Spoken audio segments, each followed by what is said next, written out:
Meteorologist James Longwith here with Dynamic Weather Agency, and today I'm going to take you guys on a tour of our chase rig that you can see right behind me.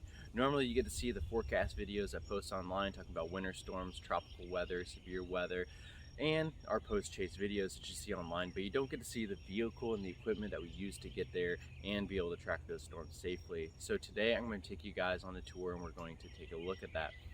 Now, it's been a long time since I've been able to make one of these videos like this. Last time I made one of these videos, we were in our 2011 Ford Escape, and as you can see right behind me, a lot has changed since then as we got a new vehicle. So stay tuned for today's video and be sure to hit that like and subscribe button if you haven't already, and be sure to check out our Patreon page. The links are going to be down below in the description. As you can see right behind me, we're not in that 2011 Ford Escape anymore. Right behind me now is a 2014 Ford F-150 FX2 package. It does have the 3.5 liter V6 twin turbo EcoBoost engine in it. As you can see, the vehicle does have a lot of modifications done to it, and all those modifications serve a specific purpose, whether this be keeping us safe while tracking storms, being able to actually track and monitor the storms while we're out in the field, to also be able to collect data and information for the National Weather Service and for our own scientific and research purposes here at Dynamic Weather Agency LLC, and also for us to be able to share the experience with you guys by capturing amazing photos and videos. So as we take a walk around the exterior of the vehicle, one of the most noticeable things that you can tell from the vehicle is that the vehicle is lifted. The vehicle has kind of a lift kit / a leveling kit on it. The rear of the truck has been lifted about 2 inches, while the front of the truck does have a 3-inch lift to it. So that kind of helps level out the truck, along with giving us the clearance to put some of these bigger tires that you see that we have on this vehicle. The vehicle came from factory with a 20-inch rim. We decided to go with these Pro Comp wheels. They are an 18-inch rim, and it also allows us to fit a bigger sidewall on here with our 33-inch tires. Around the Pro Comp wheel, we do have it wrapped in the Falcon Wild Peak all-terrain tire, and these all-terrain tires are definitely great, especially given that we have the FX2 package on our truck, so we don't have the four-wheel drive capabilities, but with these meatier and grippier tires, we're able to go down some of those dirt roads and still be able to maintain traction. Alright, so moving to the top of the vehicle, we do have a multitude of antennas up here. The first antenna I want to talk about is this one right here. This antenna right here is for our scanner that we have inside of our vehicle, which allows us to monitor multiple things from police, fire, emergency management frequencies, to marine, aviation, and even listening to NOAA weather radios. The small stubby antenna that you see that's right here, that is a dual purpose, dual band ham radio antenna. The antenna next to that, this one is for our old Wilson 3G cell phone booster. The other antenna right on over there, the next biggest antenna, that one is another dual band ham radio antenna, and the little small stubby antenna all the way over there in the very far right corner, that is another Wilson 4G 3G cell phone booster antenna. Now moving on to the rear of the truck, one of the other exterior modifications we did was we added this overland bed rack onto here, and this rack is by Hook Road. And the one thing I really liked about this rack is basically all the customization you can do onto it. You can put things on here like max tracks, which go under your tires that give you extra traction whenever you get stuck in muddy or dirt roads or in snow, things like that. The other thing is you could add things on here like a high lift jack. You could also add roto packs, which is what we kind of got this bed rack for. They have roto packs for gasoline, diesel fuel, and even water, and these are really great things to carry on you, especially whenever you're chasing hurricanes, to have that extra water and that extra fuel with you, because you never know whenever you're going to find another open gas station, especially whenever hurricane evacuations are in order. And also with the low water tables in some of those areas down there, after a hurricane, you got the storm surge and the heavy flooding, there's a possibility that water could get mixed into some of those gas tanks that are submerged underground, and just to prevent your tank getting that bad fuel, it's great to bring your own gasoline with you for those reasons. On top of this hooked road overland rack, we do have a cargo carrier up there.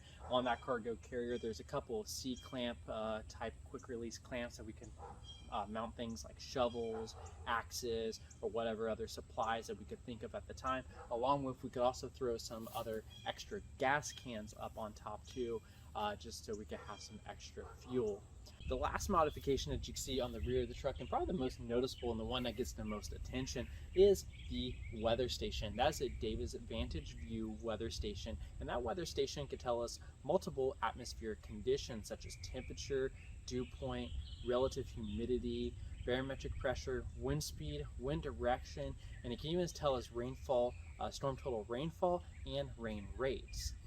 This weather station is good for multiple reasons for us. One, those temperature, dew points, relative humidities, wind speeds, and wind directions are good to help viv and verify models. We can use this to help look at surface conditions on SKUTs on websites such as Pivotal Weather and be able to make model adjustments based on the surface conditions we're able to record with our weather station. This weather station isn't that great for the precipitation rate and even the totals, especially whenever we're moving, because that data tends to get a lot of errors induced into it because of us moving. We're not getting point-based data anymore, so that kind of remains useless to us whenever we're out chasing. The wind speed and wind direction data, that pretty much only works whenever we are stopped. We're not unable to adjust that while the vehicle is in motion. Now, I have been working on a little bit of coding with another kind of software that will plug into the vehicle that will subtract our vehicle speed from the data on that weather station, but we have not finished working on that yet. And I know there's some other people who have done that with some other weather stations, whether it be the Davis or it be with RM Young weather stations that is all capable using Garmin GPS and other things like that to adjust barometric pressure and stuff like that, but we do not have that capability in our vehicle right now, but that is for a future project. And last but not least, one of the best things about having your own personal weather station on your vehicle when you're out there chasing is to provide timely and accurate reports to the National Weather Service. Collecting wind speed data for the National Weather Service is crucial in their warning decision-making process, whether that be warning criteria for special weather statements or for actual weather warnings. We're able to measure accurate wind speeds in a timely manner and be able to send those reports either through Spotter Network or by calling the local NWS office, or even relaying reports through Twitter or social media to get those reports to the National Weather Service so they can make those decisions on those WWAs that they need to issue.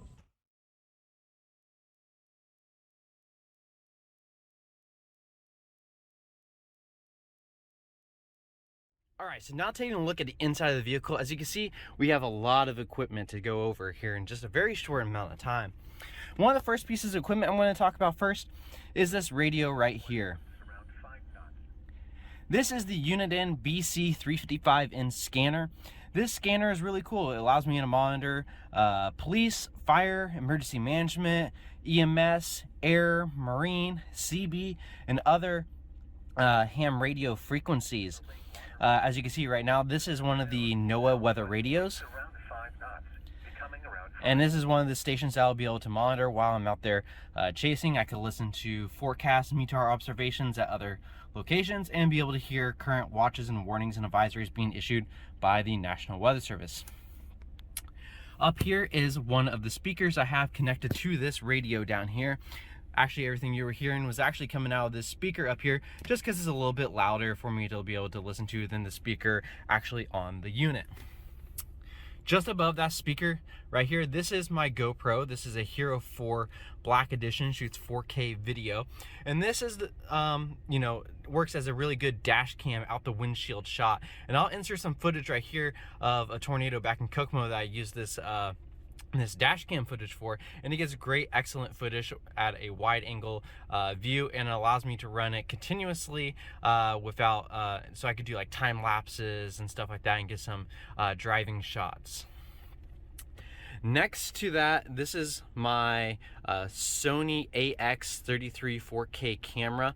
It does take 20.6 megapixel stills, and like I said, it is a 4K video camera. It does have some pretty good low light capabilities, and I have it sitting on this tripod head and this little base that I created out of PVC pipe that I screwed into the floor, and is relatively steady and gives really nice shots. I have not been able to use it for chasing yet, but I've done some testing with it, and I really like this mount compared to mounting it onto the windshield.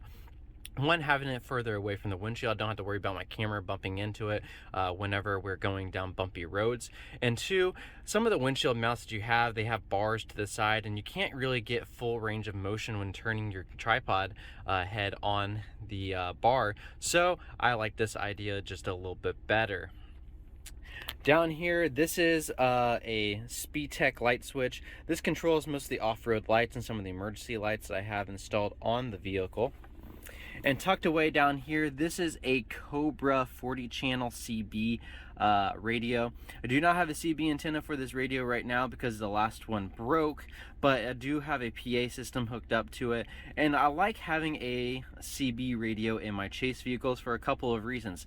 Not every chaser I chase with has a ham radio license, so this is a great opportunity to be able to still talk to those chasers and to not do unofficial business on like Skywarn repeater nets and stuff like that. So I do like having these for that instance, and to be able to talk to truckers. Truckers are really good on getting information, especially whenever you're driving down the interstate and there is lane closures and they can tell you what lane is closed ahead. One of the ham radios that I have is this one right here. This is a mobile handheld ham radio. This is the Baofeng UV5R AX Plus. It's a pretty good ham radio. I've had it for quite a few years. This one is starting to kind of go out on me. It is a really weak radio though. It's only about 5 watts, so it doesn't have that great of a range, but it still does what I need with it. I do have a longer antenna attached to this radio, but right on over here I do have a external antenna I can add to put onto that radio. Now, taking a look at this outlet right here, this outlet right here actually controls the visor lights up here. There's an on and off switch right here, and then there's also takedowns and different flash patterns that you're able to adjust on the lights up here. And then also there's traffic directional settings on the lights up here. So I do like these lights. These lights are by Tactical Dynamics, and then they're Stealth version 3 lights. I believe that's what they are, but this is by Tactical Dynamics. Now, taking a look at the laptop, this is a Lenovo laptop. It is on a RAM Tough Tray laptop mount, and on this laptop I have multiple weather programs on here, including GR2, GR Level 3, GR Earth, Buff Kit, AWIPS, ZGrib, Penelope. I got tons of things on here that I'm able to use to monitor and track the weather. And this laptop is great because we do have internet capabilities whenever we're on the road. We use Verizon Jetpacks along with cell phone data to be able to get with the images that you're seeing on here. Currently right now I have GR Level 3 up and open. On the left side, this data right here, this is what we call base reflectivity. We can use this to see storm structures, we can see where intense precipitation, hail cores are, and we can also see the storm motions by some of the lines I have on there, but generally I have those taken off because it gets a little messy on there. And then on the right, this is velocity data. This is showing the speeds and the direction of precipitation, hydrometeors within storms. And what we're using reflectivity for is we're looking for bright reds and greens together, indicating that we have a velocity couplet or rotation within a storm. So whenever you hear that they, in National Weather Service warning says radar indicated rotation, that is basically what they're looking at is velocity. We can also pull up other things such as hydrometeor classification, specific differential reflectivity, correlation coefficient, spectrum width. Especially correlation coefficient. That is another great product that we're able to pull up on here.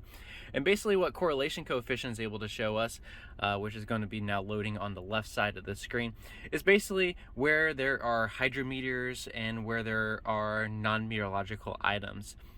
So basically, the reds are basically showing how correlated items are. So basically, where you have some of these green, purples and reds and stuff like that, those are all objects that are pretty similar in shape and size to each other. So most of that is being precipitation right now. And sometimes when you start getting into some of these yellows, that could be hail, but this is more due to range folding effects as the radar beam gets higher up into storms. But basically what we're looking for is some of these blue values down here, which are showing uncorrelated objects. And when that shows up on here inside some of these reds and purples, is basically showing an area where debris is being picked up by a tornado.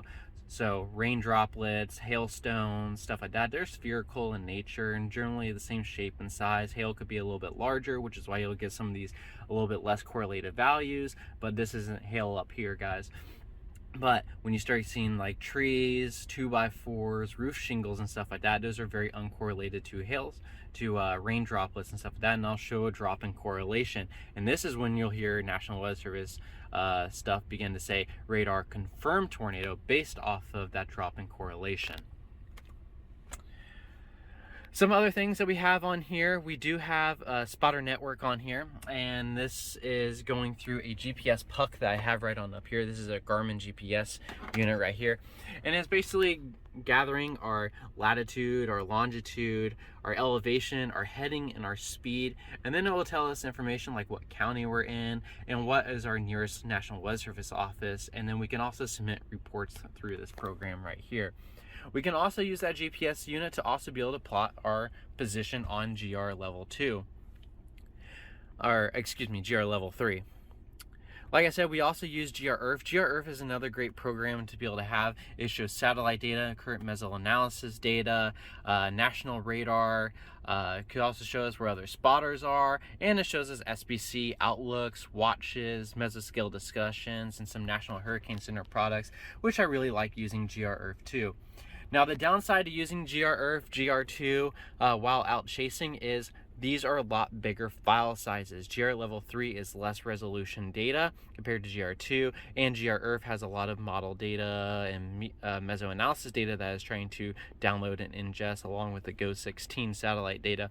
That takes a lot of data trying to download whenever you're mobile using jetpacks and your phone. So that's why we typically pretty much use just GR level 3. Now I do have an Allison House subscription with GR level 3, so I have multiple place files added to here, and I also am using the Allison House super resolution GR level 3 data. Now this is just a little bit bigger in file size than the regular level 3 data, but still less than level 2. Now over on the very far right on the windshield, there's another camera over there. This is a Sony CX220 camera, and that is connected to an Elgato capture card that's on the tray back here behind the computer, that is then ran through the Elgato capture card that's able to translate that data to be able to run through our streaming program, so we can stream our chases live to you guys on Facebook, YouTube, and onto our website. Now taking a look in the center console, I do have a lot of stuff in here. In here I do have my press badge for Dynamic Weather Agency LLC, a pair of sunglasses, some simple medical supplies, some nitrile gloves, and of course some business cards and a pen. Now next to that I do have a three-way outlet that does have a couple of things in here. This is for another pair of emergency lights, and this one right here is for the cell phone booster in the back of the car, which I do not have this plug in right now. So let's take a look at everything that we have behind the driver's seat now. Now the first thing I have behind the driver's seat is right here. I do have another GoPro. This is for an inside the vehicle shot. You can kind of see me driving. You can see a little bit on the outside, and you can also see a little bit of the computer just for some B-roll footage whenever I'm creating videos online. Now taking a look behind the driver's seat, I have a ton of gear back here. Inside this suitcase right here, this is carrying a whole bunch of my camera batteries, my flashes, LED lights, video monitors, and all my GoPro gear and accessories. Inside this case right here, this is our DJI Phantom 4 drone. Is the Phantom 4 Pro version 2 model. So it's a 4K drone, and I really like that drone back there. Down here tucked away, this is our Davis Vantage View console. It is hooked up to a data logger that is then ran wirelessly to our computer, so we're able to view all that information up there. Back here I do have a tripod back here, and I do carry normally a couple of extra tripods that I stow right on back here. This is another camera bag. Right in here is all of our DSLR cameras. I do have a Canon T2i and a Canon T6i in here, along with a multitude of lenses and a couple extra batteries and some ND filters and other things like that. One of the things I do like to carry around with me, I do like to carry around a pair of digital calipers. Those are great for measuring hailstones and be able to give accurate reports to the National Weather Service.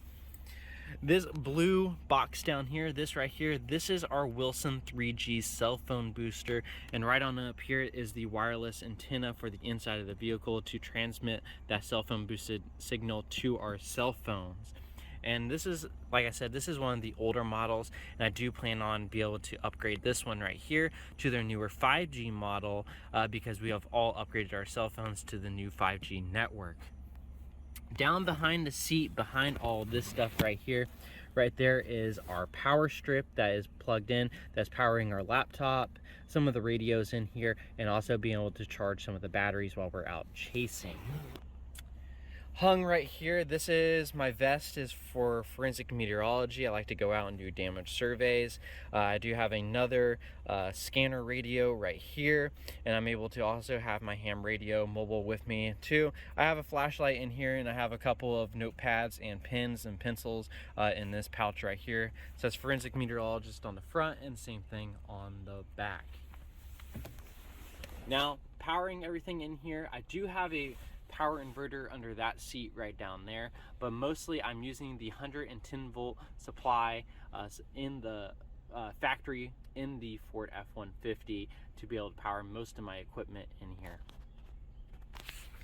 Now on the other side, right on over there, that is our other cell phone booster. That is the Wilson WeBoost Drive 4GX cell phone booster right there. So that one has 4G and 3G capabilities to enhance our cell phone signal.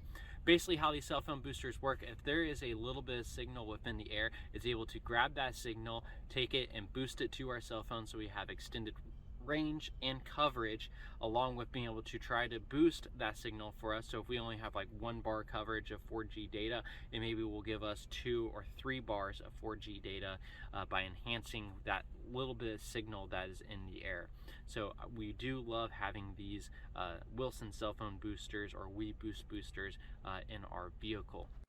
Last but not least, we're just going to take a quick look at the passenger side. Again, this is that RAM laptop mount that we have installed in our vehicle with that tough tray.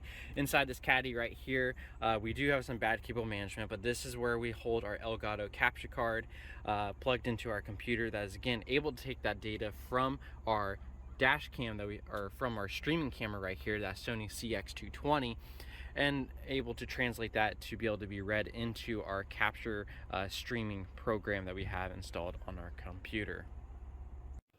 I'd like to thank you guys for checking out today's video. If you haven't already, be sure to hit that like button down below and subscribe to our channel if you haven't already, and be sure to check out some of the links I left down below in the description to our Patreon page and our website, dynamicweatheragency.com. Again, if there's any questions about any of the gear or equipment we're using out there for chasing, if you just leave a comment down below, I'll try to answer any of those questions. Thank you guys for checking out today's video. I'm meteorologist James Longwith with Dynamic Weather Agency LLC, signing off for today. You guys have a great and wonderful day.